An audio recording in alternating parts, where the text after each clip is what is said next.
welcome to Business Morning. And today we are exploring the role of product design and how it shapes the way we interact with technology every single day.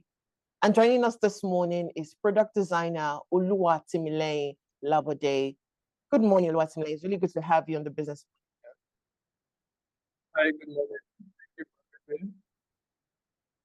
All right, let's start off with the basics. What exactly does a product designer do behind the scenes of the apps and platform we use every day? Okay.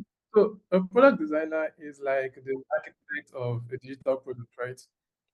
Before you build, someone already someone already thought about where the button should be, how fast you can complete the task, what happens if you make a mistake, how it make you feel basically.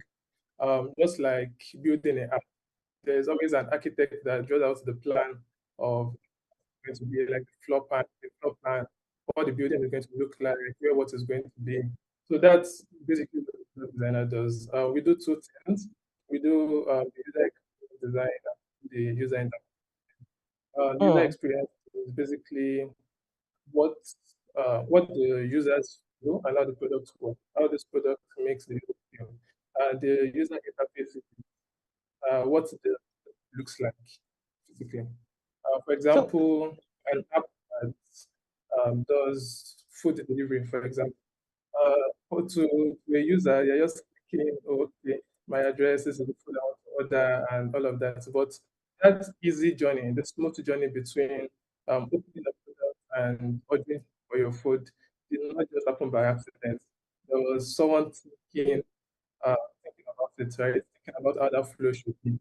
And so behind every easy to use app, there's a designer that is solving a problem that you may never see because it has been solved by the designer. So yeah, I mm. would say product designer is like the architect of a digital product. All right, speak to us about why some apps are actually very intuitive when you use, while some are easy to navigate and intuitive and easy, while other apps actually leave the users frustrated. What is the science behind that? All right. Good apps feel natural because they follow human behavior. So when an app is intuitive, when it is easy to navigate, it's just because the designer has been able to hack human behavior. So there's a question that we always ask, like as product designers. The question is, will a first-time user understand without instructions? Will a first-time user be able to use this product or this application without giving them instructions on what to do?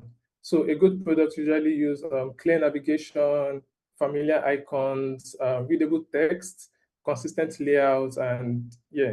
So there's something also called usability in product design, and it is basically how easy a product is to use. For example, you want to send money using a bank app, and then the send money button is hidden somewhere. You have to go through different steps before you get there. That is not intuitive. That is going to leave any user frustrated.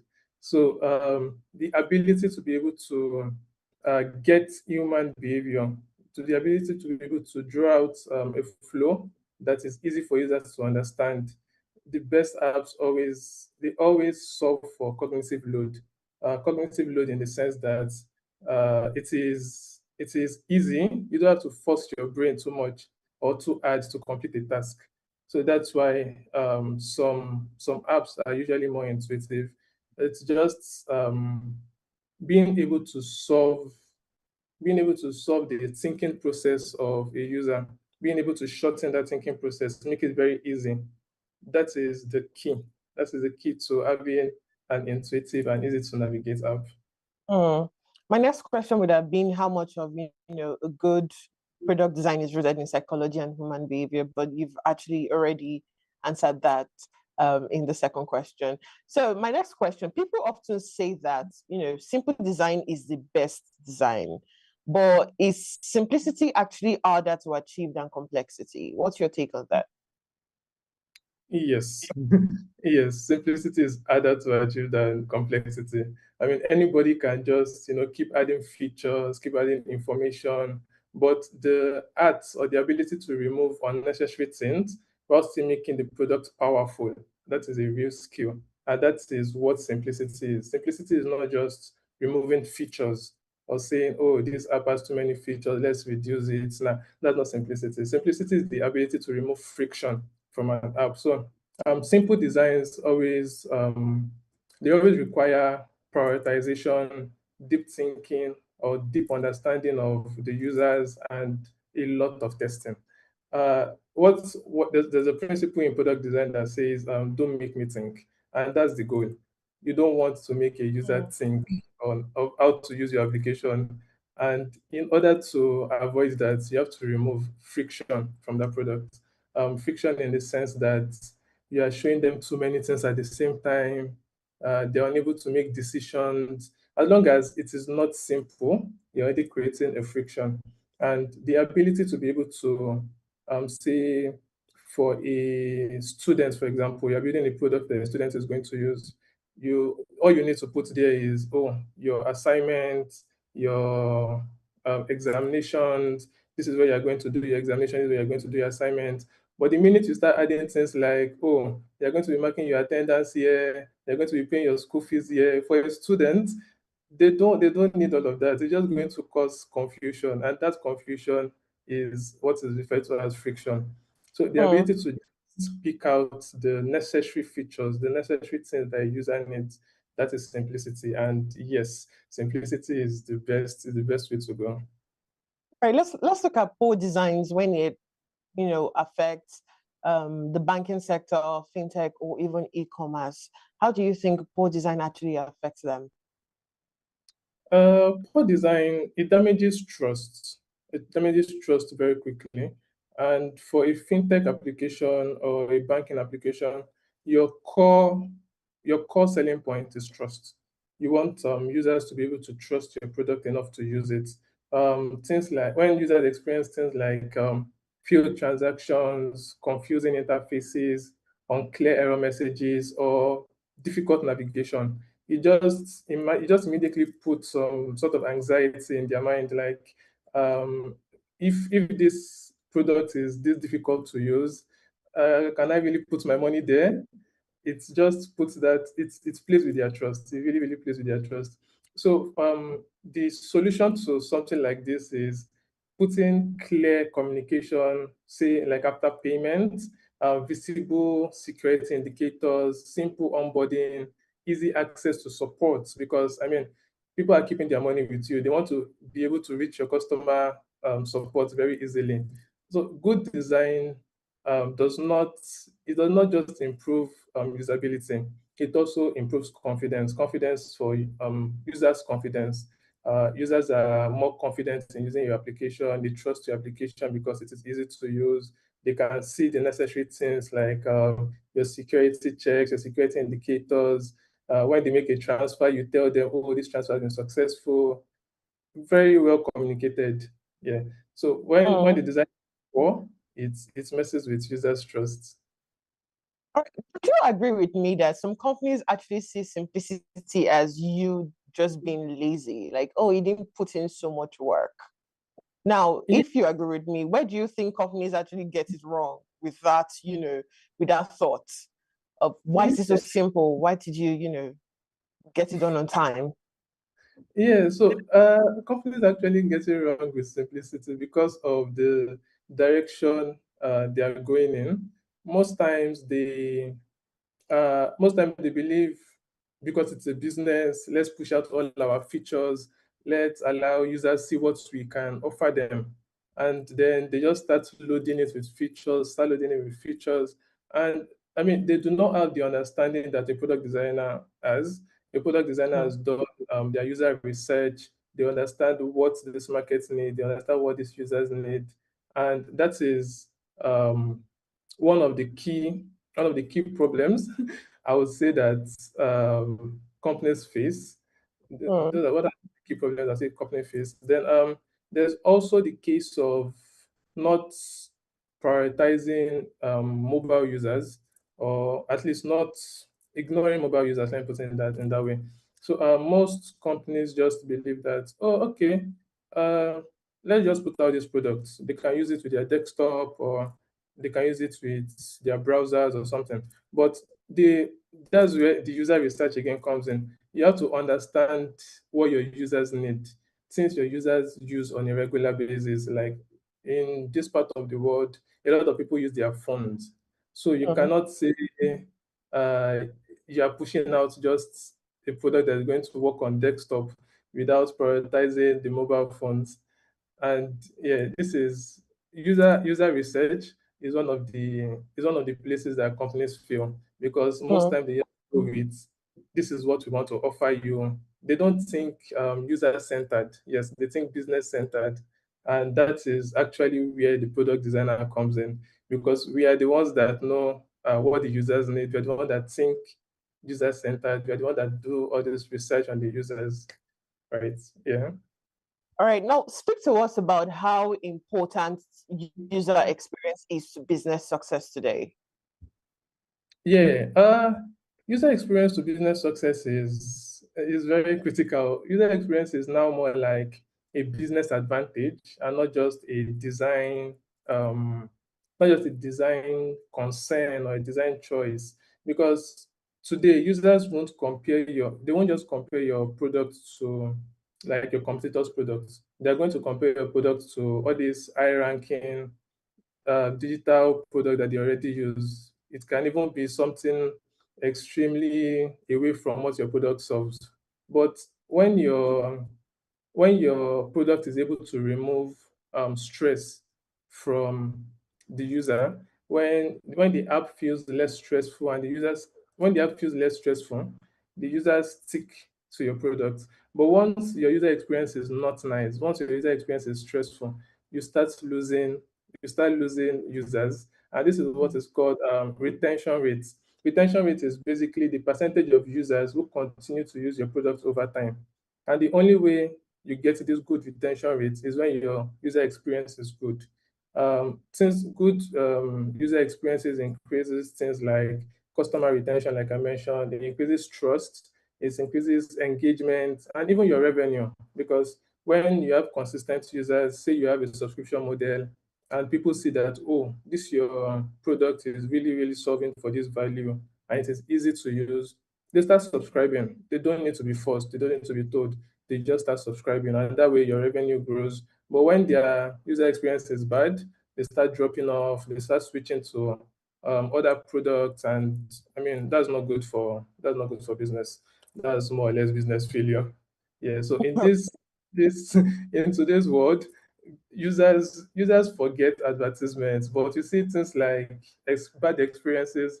They never forget users never forget bad experiences. You Mhm. ask a user about a product, they will tell you the bad experience that they had with that product before they tell you the good one. And that way your business is already going is going in the wrong direction. Mhm. Mhm. Yes, All experience right. is actually a business advantage. All right, let's speak about the Nigerian and African startups. Do you think they are becoming more intentional about building user-friendly design, or do you think they still underestimate the importance of having a user-friendly design for the users? Yeah, I think African startups are improving a lot actually. I think they are improving a lot, especially in the fintech and the digital sector. Many companies now understand that good design is not luxury, it's strategy, like I mentioned earlier. It's a business strategy. So you see most of these startups now making investments in user experience, user research, accessibility. And when I say accessibility, I mean in the sense of people that can use their product. They are making their product available to everyone, as many people as possible. They are using design systems now. Design systems are set of rules, components that your product can scale with. They are improving customer experiences also. However, there are still some startups that still treat designers just making things look nice. They're not really rating design instead of using it as a tool for solving problems. So, but the most successful African startups are usually the ones that deeply understand local user behavior. So I use local user behavior in that sense because there's a we are looking at Africa and Nigeria. So things like internet limitation, payment habits, device types, language differences. These African startups are starting to look at things like that, and design becomes powerful when it reflects what the reality of your user is.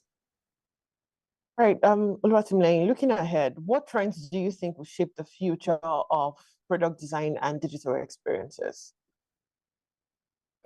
So I mean, looking ahead, it's a very, very interesting one. I think there are major trends that would shape the future.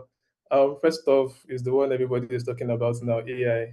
I mean, we are going to experience AI-powered experiences, applications that become more personalized, more predictive using artificial intelligence. Products will start understanding user behaviors better and adapting automatically. I think that's going to be a trend that's coming in.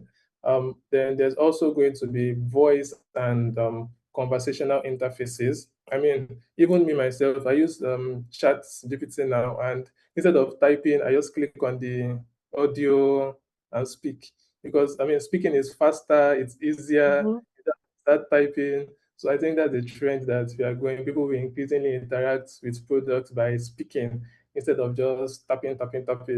Then accessibility that I spoke to earlier. I think designers are becoming more intentional about designing for everyone, including people with like disabilities. Say someone with color blindness, for example. Designers are starting to use, let's use a central color that would work for both people that see well and people with a disability like color blindness.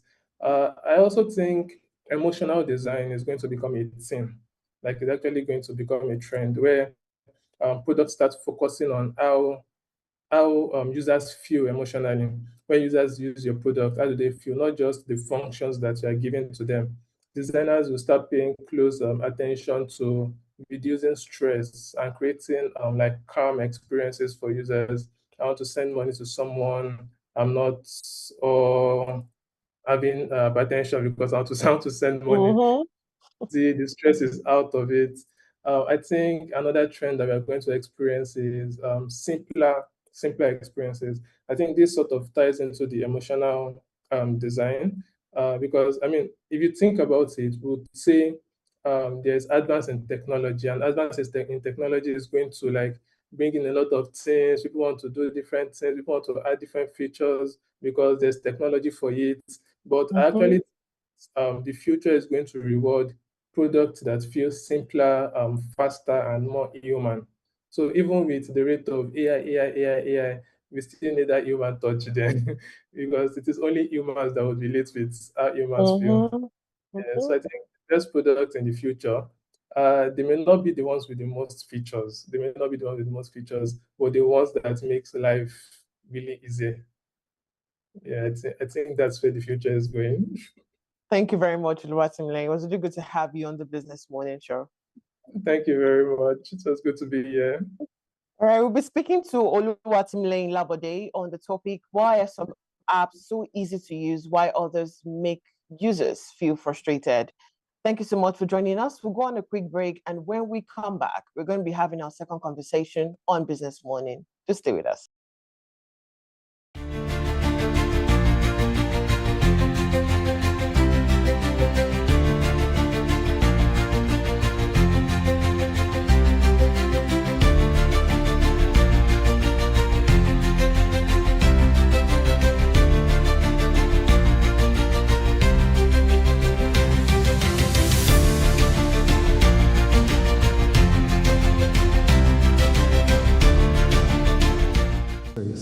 So the presentations will be to give you our share informations about our sustainable industry in palm oil. But let me call first. First of all, I would like to say for the National President, Nigeria Association of Chamber of Commerce, Industry, Mines and Agriculture, NACIMA, Dr. Jani, represented by Mr. Kabi Ibrahim, and President of Abuja Chamber of Commerce, Industry, Achi, Chief Emeka Bedogolu, and President of Oil Palm Growers Associations, Mr. Joe Oni, and also Excellency Ambassador of Iran, Mr. Ghulam Mahdavi Raja. Thank you for your coming. Ladies and gentlemen, thank you very much for this important gathering. I hope a few slides of presentation will enlighten you information about how palm oil industry has been modernized in Indonesia. It has been established since the colonial era even. So now it has been successful that we consider as a big industry in Indonesia. Some often refer Indonesia as a green gold. This is not without reason. This remarkable crop has become one of Indonesia's leading commodities that continue to play the role supporting the national economy. Beyond the contributing significant to export earning and state revenue, the palm oil industry also provides livelihood for millions of people, including smallholder farmers who manage and substantial share of the country's plantations.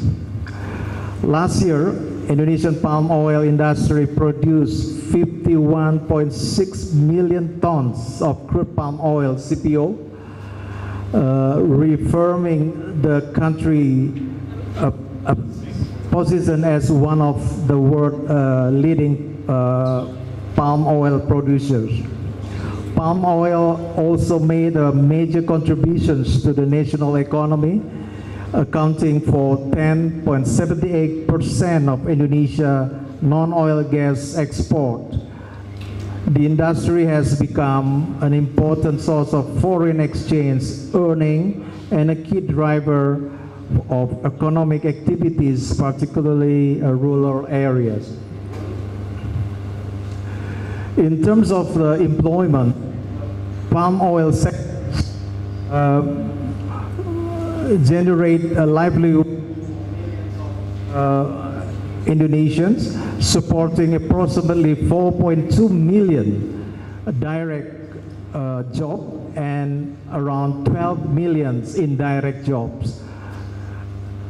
From trade perspective, Indonesia recorded significant export values from palm oil products, with crude palm oil (CPO) export reaching to $3 billion, while downstream palm oil derivative products contribute an even higher value of almost $20 billion.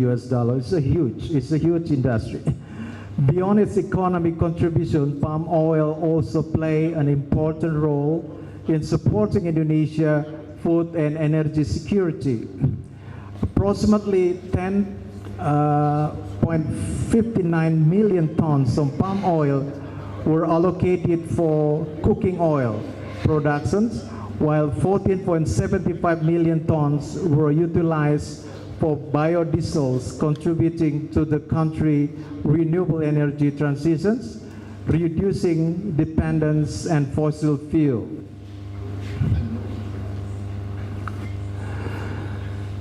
Indonesia has a total area of approximately 190 million hectares for this palm oil only. Around 16.38 million hectares are used for oil palm plantations, accounting for only about 7.4% of the total area. Of this plantation area, around 5% is managed by state-owned government enterprises, 42% by smallholders, and also 53% private sector. In 2024, Indonesia export around 24 million tons of crude oil, palm oil, and derivative products, underscoring the sector's continued importance to the country export performance and economic growth. Introduced in Indonesia in 1848, when it was a colonial area at the time by Dutch, and introduced by botanist Dr. T. Pierce for oil palm seeding, were brought from Mauritius and Amsterdam at the first time. And this early I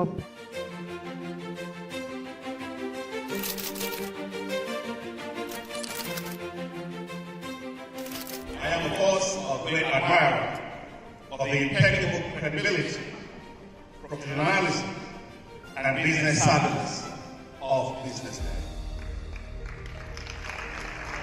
If you really mean business in Nigeria, start your day with BusinessDay.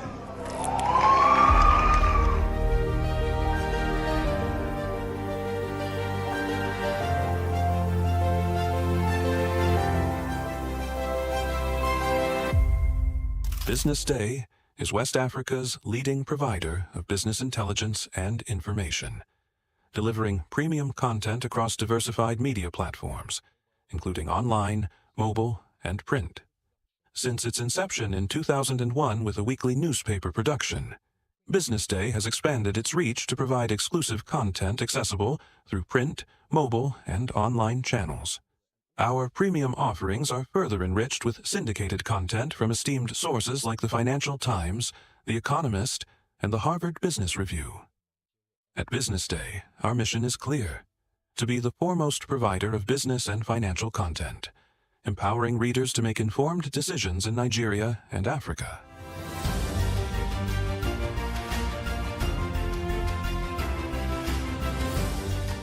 Since our establishment, we have been committed to delivering insightful, relevant, and accurate information about Nigeria's business and finance environment, while contextualizing the impact of global events.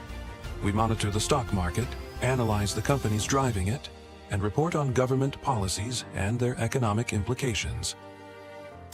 For being consistent in organizing these CEO forums for almost the last 14 years, I think this is worth commendation, and I think something that will encourage them to continue. From decoding market trends to dissecting economic shifts, we offer actionable investment ideas and serve as a compass for decision makers navigating complexity. Beyond headlines, BusinessDay fosters discussions on critical economic issues through impactful conferences and events. These platforms bring industry leaders together to share narratives that drive innovation and spark meaningful dialogues. Our events galvanize connections, bridging the gap between inspiration and achievement. For businesses seeking visibility, our strong digital presence offers unparalleled opportunities, with millions of followers across social media and a dynamic website attracting visitors from within and outside Nigeria. BusinessDay is the ideal platform to boost visibility for your products and services.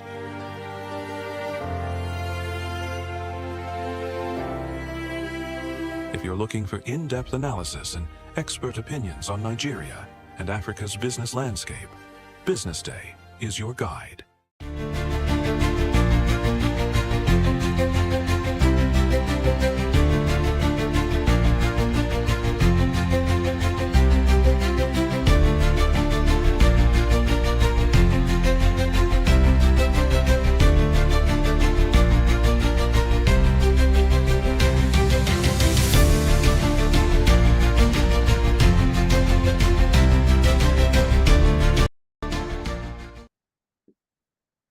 You're welcome back to Business Morning right here on Business Day Television. We're moving to our second conversation this morning, and we're discussing how deeply AI is embedded in our daily routines.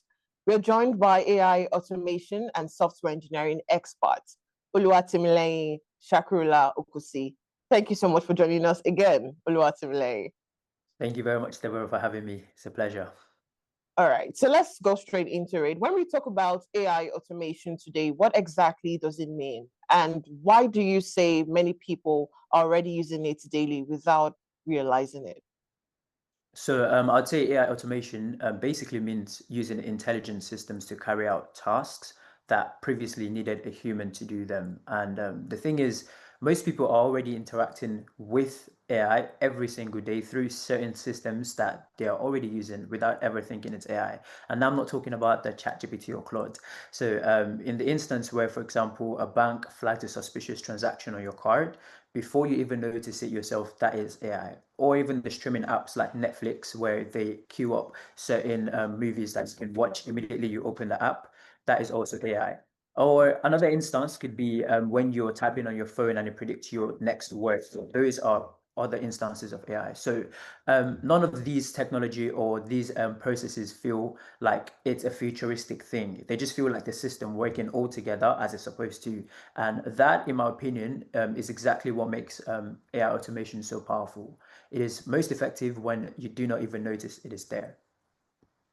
Let's speak about the one that is very common nowadays, and that is the search system.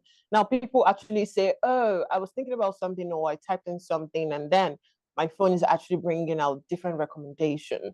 So how would you explain to us how AI learns user behavior accurately and not just, getting what you're thinking, getting what you want to get, getting what you want to buy? How do you think AI actually accurately gets our behavior? Right. So I'll basically say like it comes down to data and patterns. So like every time we interact with an application, whether you click on something, skip something, pause on it, or come back to it, the system is recording that behavior. A good example is even when we visit certain websites and it asks us to accept cookies, for example. Those cookies are basically things that also track our human behavior. Therefore, you might, let's say you visit a website where they want to sell you something, but you don't buy it, you might probably receive similar notifications saying, oh, you probably didn't purchase this product that you visited. Maybe you should check again to purchase it. So those are ways that they can actually track human behavior, and cookies is just one of them. So over time, it basically builds a very detailed picture of the person's preferences, so what we like, what we don't like. And again, a good example of that could be Instagram algorithms, for example, or the TikTok algorithm. When we like a video, watch a video, or share it, we're basically telling Instagram or the social platforms that this is the kind of content we want to see. And when we just skip some, we're telling it, or we don't really like those, so don't really show them to me. So those are ways that all these AI platforms can actually track human behavior.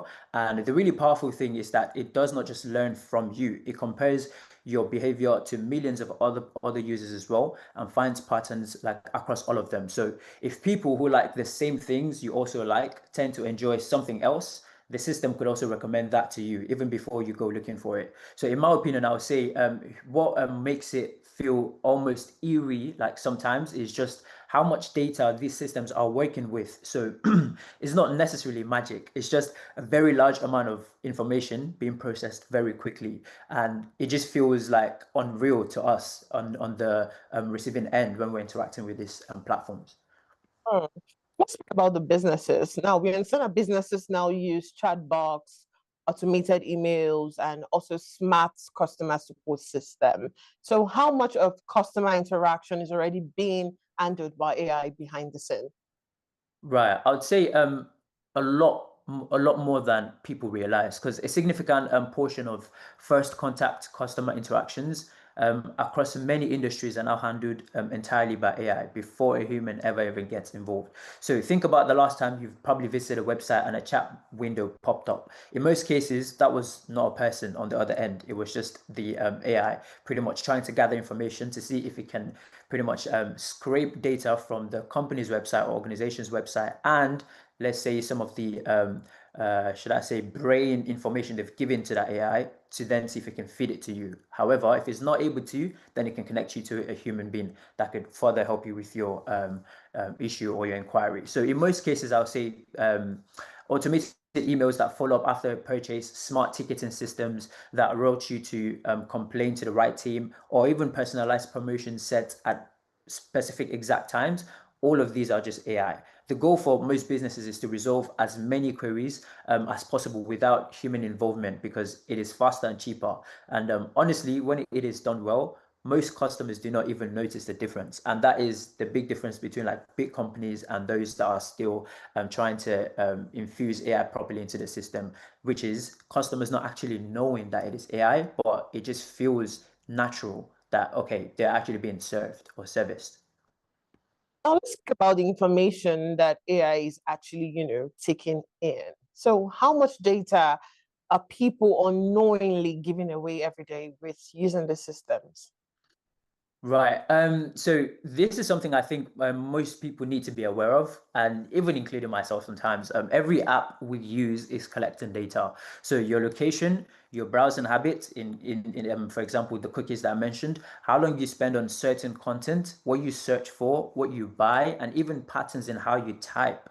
A lot of this happens passively, meaning you don't exactly do it actively, or you're not choosing to share it, but it is always buried in terms or conditions that almost nobody reads. And I'm also guilty of that as well sometimes. And what makes it particularly powerful is when companies combine all of that data together. On its own, knowing your location is not very sensitive, but combining your location with your spending habits, your health app data, and your social media activity, and suddenly someone has a very detailed profile of who you are and how you live. So a lot of the times people think, oh, when I'm using ChatGPT or Claude, I'm trying to avoid sharing too much information, which is a good practice. However, there are still so many platforms that we interact with day to day that we indirectly share a lot of our information, and we just think, yeah, it's fine, I'm just using the application. So like, this is what I would say most people do not fully appreciate in terms of knowing how much data of themselves that they actually share.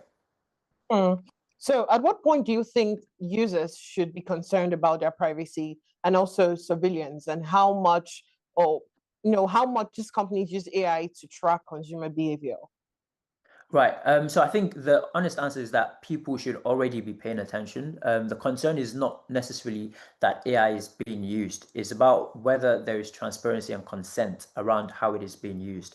When a system can track your movements, predict your behavior, and influence what you see and what you buy without you ever fully understanding that it is happening, that is where it starts to feel like a problem. I think the question everyone should be asking are simple ones like, who has my data? What are they doing with it? And can you opt out? In my opinion, regulation is still catching up with the technology in a lot of markets. So until it does, the responsibility sits a lot more with individuals to be more intentional about the apps they use and the permissions they grant. And a very good example of this is, for example, CapCut. A lot of users might be aware that CapCut, which is the video editing platform, does have in their terms and conditions, buried in the terms and conditions, that certain content that you upload or you put out, or you edit with the application, is rightfully owned by them. You cannot revoke that right, and they can use your content to do anything. It's in their terms and condition, but not a lot of people know this, and this is where like those problems could come from. So again, it's just about knowing how your data is being used, and if you can actually opt out of that being used, which in some cases is not there. It's not possible, like the example I gave about CapCut. All right, let's talk about the trending one, and that is AI actually taking people's jobs.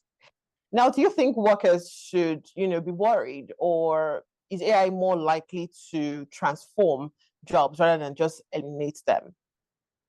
Right. So I think the honest answer is that both things are true at the same time. Some jobs will be eliminated. That is already happening in roles that are highly repetitive and rule-based, but a lot more jobs will be transformed rather than removed entirely. So what AI is very good at is handling the predictable, structured part of a job. So what it struggles with is creativity, complex judgment, emotional intelligence, and even genuine human relationships. So in my opinion, the workers who should be most concerned are those who are not adapting.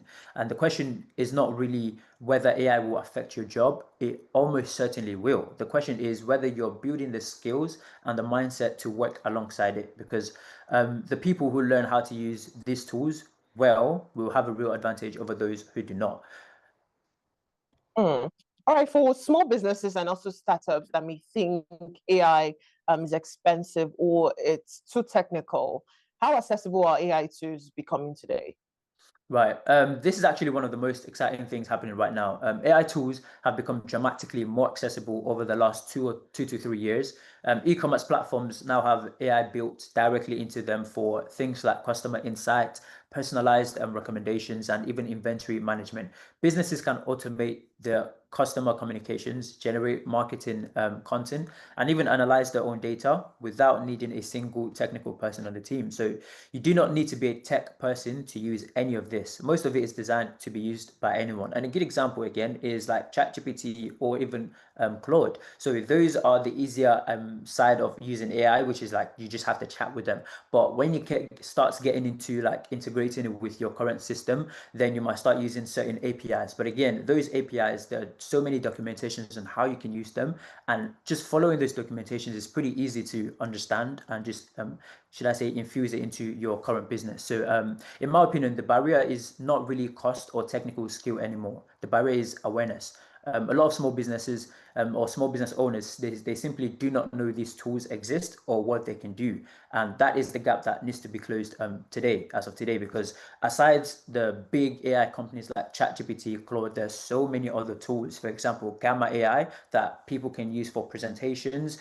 So many other examples as well of different AIs that do different things. There's the OpenClaw aspect, there's the Hermes, and those could get a bit more technical. But again, we are currently in the AI world, so like there are so many videos and content and also articles that could help anybody that's not a tech person get along very quick. All right. Before I let you go, do you think AI will become more integrated in the next few years? And if yes, what skills do you think the young people and professionals should start learning now to remain relevant in an AI-driven economy? Right. So I'll say the integration is only going to deepen, so get a lot deeper. So AI is going to become as fundamental to how we work as the internet itself is today. The question is not whether it will affect your industry. It definitely will. In terms of skills, I would say 3 things matter most right now. So first is AI literacy, which basically means understanding what these tools can and cannot do, even if you're not the one building them. Second is adaptability. The ability to keep learning and updating your skills is going to matter more than every single qualification. And the third is the one that actually surprises people, which is human skills. So critical thinking, communication, creativity, and empathy. These become more valuable as AI takes over the more mechanical parts of work. So my advice to young people, especially, is do not fear the technology. Learn it, understand it, and figure out how to use it in whatever field you're already in. The combination of domain expertise and AI literacy is where the real opportunities are going to be. And we can already tell by what is going on today. There's just so many people and so many companies that have come today as of the release of AI and the further improvement of AI, and they are actually performing really well in the different markets. So I would say, aside from being a company or being, should I say, a group of people that are starting out a company, if you're also working within a company, you can always try to use AI in whatever possible way to make your work a lot faster and also even deliver better. All right, thank you very much, Oluwatimilane. It was really good to have you on the Business Morning. Same. It was very good to be here. Thank you very much. All right, we're speaking to Oluwatimilane Shakurula Okusi. He's an AI automation and software engineering expert. Thank you so much. We'll wrap it. This is where we wrap it up this morning on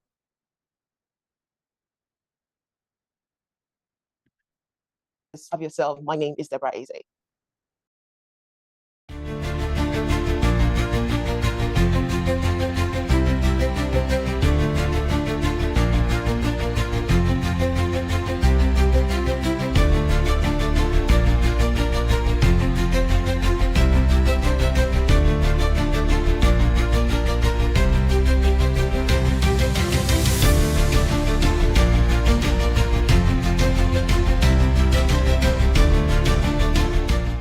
Information is everywhere. But insights, that is rare. BusinessDay Premium gives you analysis, data, and context that keep you ahead. BusinessDay Premium. Read deeper, decide smarter. They say money never sleeps. wake up to clarity, insights, and the stories driving business in Nigeria and beyond. From the heartbeat of small and medium enterprises to the pulse of national economic policy, this is where business meets perspective.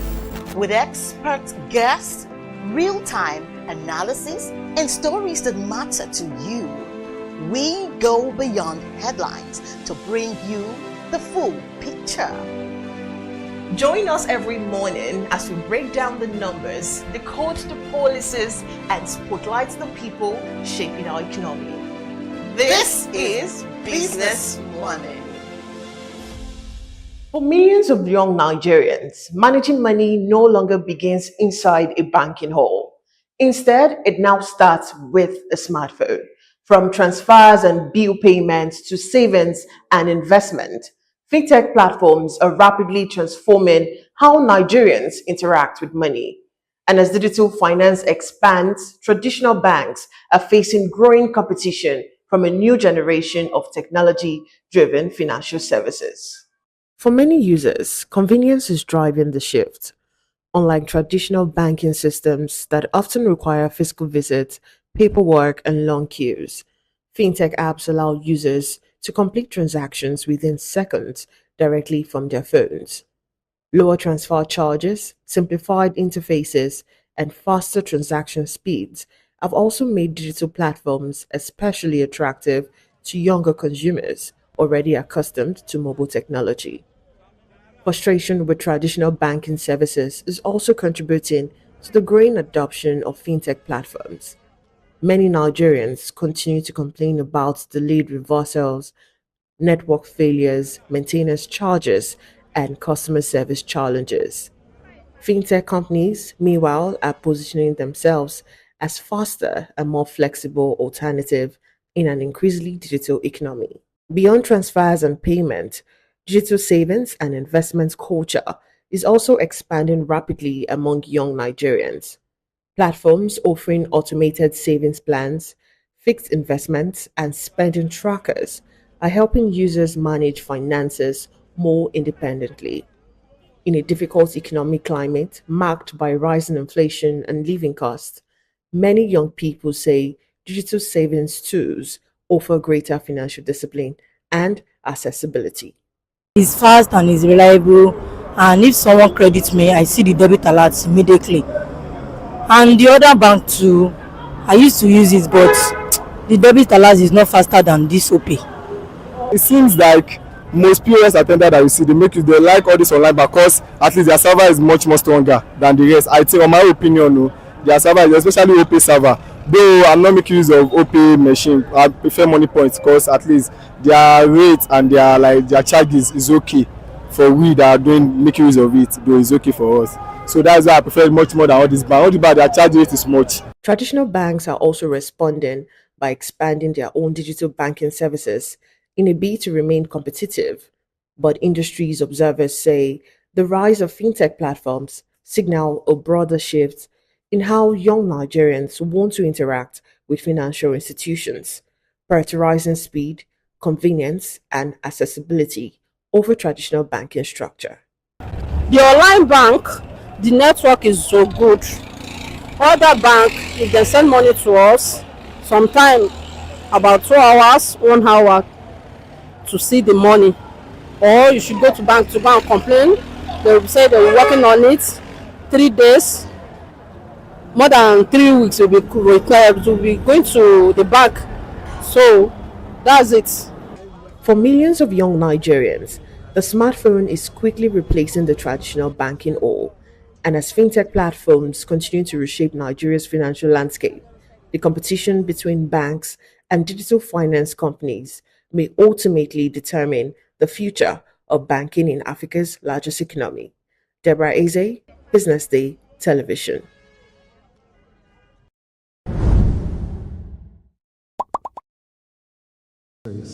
So the presentations will be to give you our share informations about our sustainable industry in palm oil. But let me call first.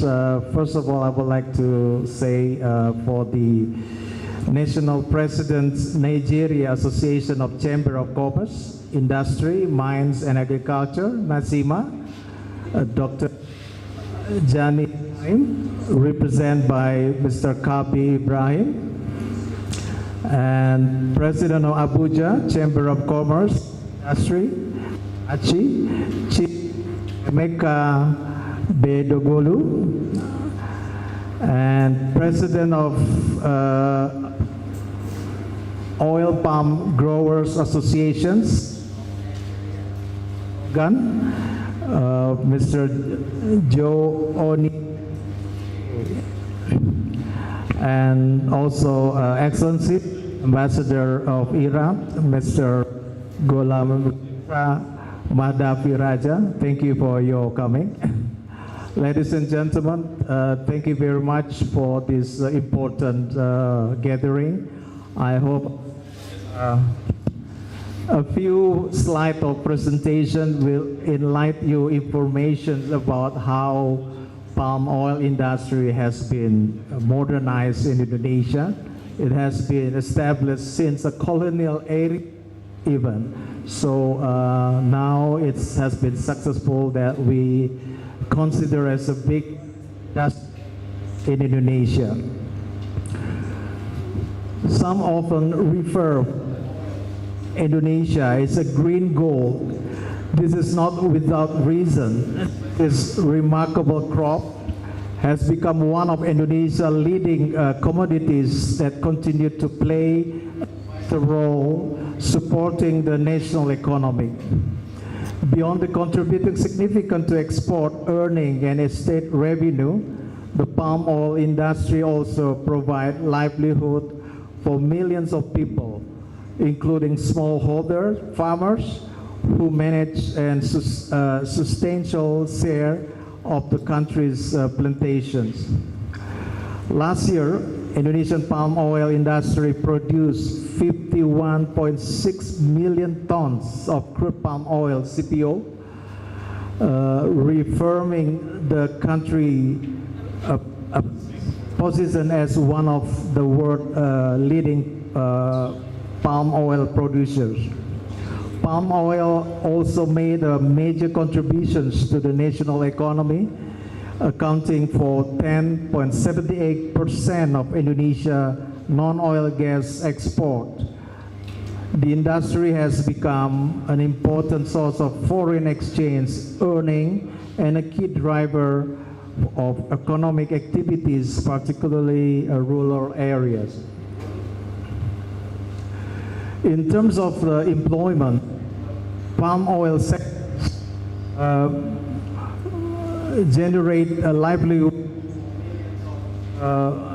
Indonesians, supporting approximately 4.2 million direct jobs and around 12 million indirect jobs.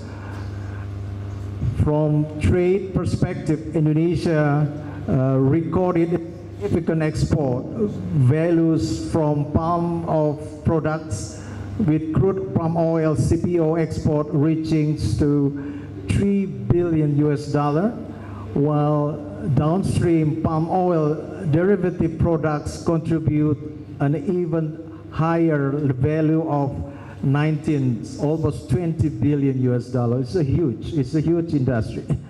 Beyond its economic contribution, palm oil also play an important role in supporting Indonesia food and energy security.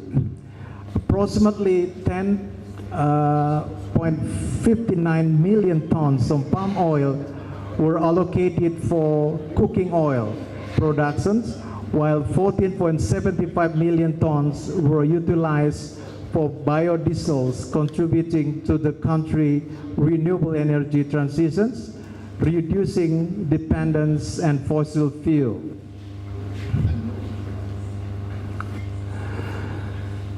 Indonesia has a total area of approximately 190 million hectares for this palm oil only. Around 16.38 million hectares are used for oil palm plantations, accounting for only about 7.4% of the total and area. Of this plantation area, around 5% is managed by state-owned government enterprises, 42% by smallholders, and also 53% private sector. In 2024, Indonesia export around 24 million tons of crude oil, palm oil, and derivative products, underscoring the sector's continued importance to the country export performance and economic growth. Introduced in Indonesia in 1848, when it was a colonial area at the time by Dutch, and introduced by botanist Dr. T. Pierce for oil palm seeding, were brought from Mauritius and Amsterdam at the first time. And this early palm oil, palm tree were planted only an ornamental and collection plants in the Bogor Botanical Garden. It was not until 1911, when in colonial time, that the oil palm began on the develop at large scale of plantation basis in North Sumatra. This marked turning point from the earlier status of botanical collections, plant, and commercially cultivated crops. The rapid expansion of oil palm plantation in Indonesia gained significant momentum in the 70s, supported by the cooperation with the World Bank and also international partners. This period marked a major shift of development of the sectors from limited estate-based productions to a more structured and large-scale national program. This effort eventually produced tangible results. By 2006, Indonesia had become the world's largest palm productions, overtaking Malaysia. At that time, Indonesia produced around 16.6 million tons of palm oil, compared to Malaysia is 15 million. This development of Indonesia palm industry is linked to the expansions of plantation area over the time.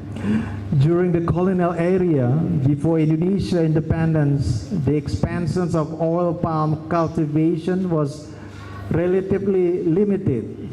Over the course of the rough century, the colonial administration only around 100,000 hectares of oil palm plantations.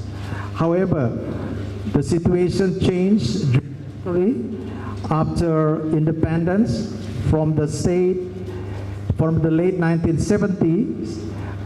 Indonesia palm oil sector extremely rapid developed. In 2019, Indonesia total oil palm plantation area had reached approximately 16.3 million hectares.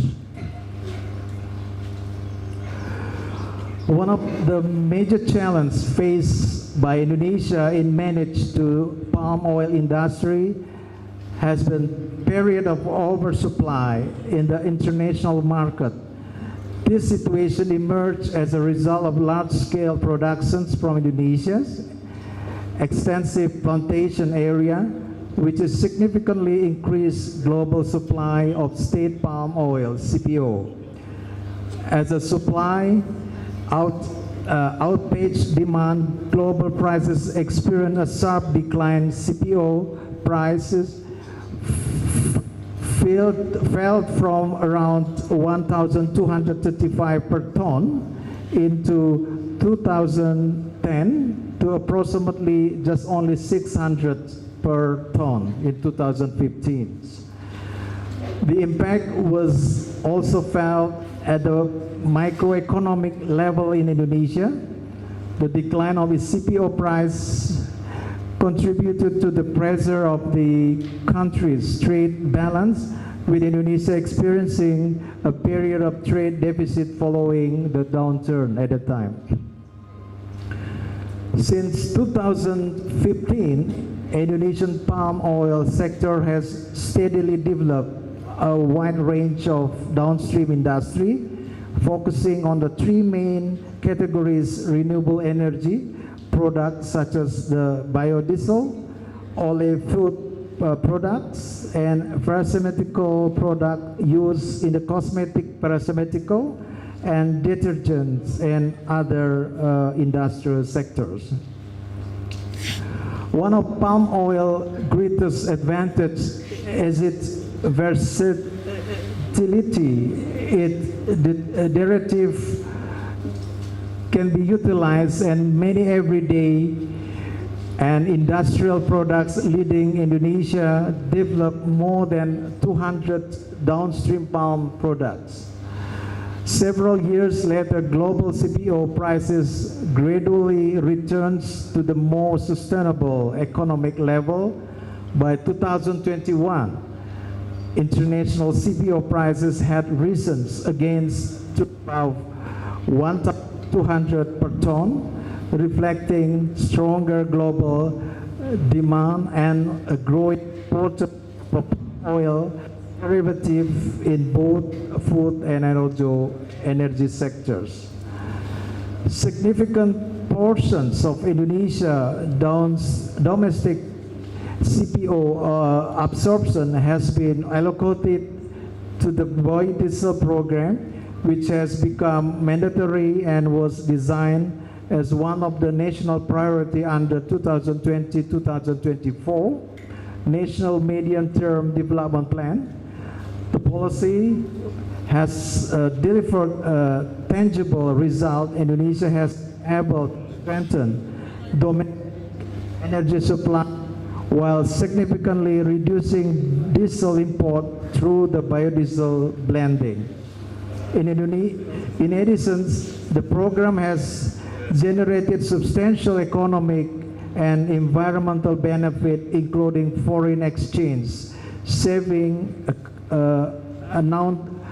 amounting to approximately 40.71 billion. As illustrated in the slide, Indonesia has gradually increased the palm oil content in its biodiesel blending policy step by step, eventually searching the B50 level. This milestone has enabled Indonesia to effectively halt diesel import, supported by the operations of the Pertamina Refinery Development Master Plan. It's like NNPC here in Nigeria, facility in Balikpapan.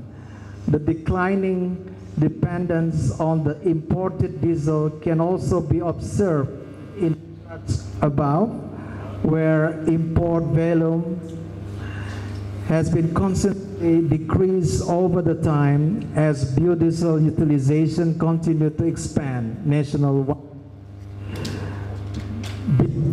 Beyond, Indonesia also successfully developed and tested biofuel substantial of aviation fuel blended with the palm kernel oil. Previously, it was difficult to imagine that palm oil could one day help power aircraft. However, flight trial using both the Indonesian CN-235 aircraft, which are our national producing aircraft, and commercial Boeing aircraft were conducted successfully, demonstrating the strong potential of palm-based aviation fuel. Indonesia remain firmly committed to the ensuring sustainable palm oil industry through the implementations of the Indonesian Sustainable Palm Oil ISPO, certification system. This national certification framework is designed to improve plantation management practice, strengthen the global competitiveness of Indonesia palm oil, and support effort reduce greenhouse gas emissions.